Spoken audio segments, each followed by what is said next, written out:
They are trying to sink the ship. A collision course at sea. A filmmaker works to expose a shark fin smuggling operation in Central America. It is noon in San Jose, Costa Rica, 11 p.m. in Islamabad. Hello and welcome everybody to World News. I'm Relita Vasilova at the CNN Center.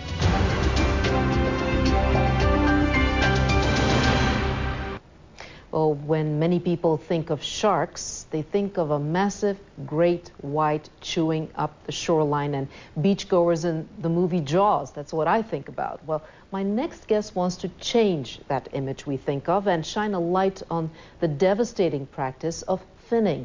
Rob Stewart is a Toronto-based wildlife photographer and filmmaker. His new documentary is called Sharkwater. Rob, thank you so much for joining us. So, of all animals and fish, why did you choose one of the most feared, sharks?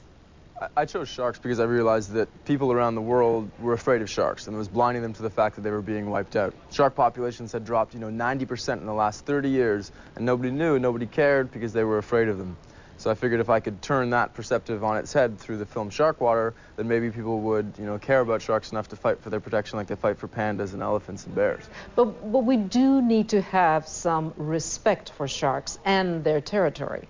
Yeah, absolutely. Sharks are big, powerful animals. They've lived in the oceans for over 400 million years, and they're mostly designed to eat things that live in the oceans. Once in a while, a shark makes a mistake and bites a human being, but they really didn't want to eat the human being. That's why, flesh is, very rarely removed, and sharks don't actually really eat people. Now, you took a huge risk, 5 years of your life, to do this.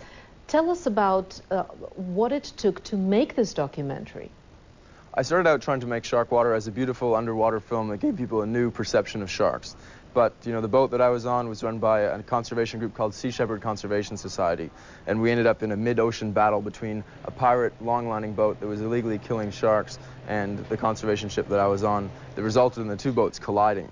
And after the two boats collided, we ended up getting charged with 7 counts of attempted murder for the 7 fishermen on board the boat. And soon realized that there was a lot of corruption in the country that we were in, which was Costa Rica, that was allowing illegal fishing. And, as soon as we figured that out, we ended up having to run from Costa Rica while the Coast Guard was chasing us with machine guns, and we were wrapping our boats with barbed wire, trying to prevent the Coast Guard from jumping on board.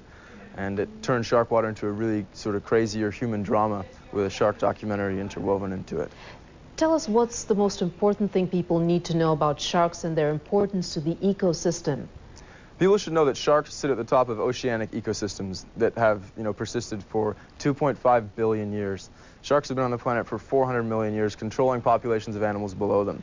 The same animals that give us 70% of the oxygen that we breathe, and that are also the greatest consumer of carbon dioxide, or the global warming gas that we have on the planet.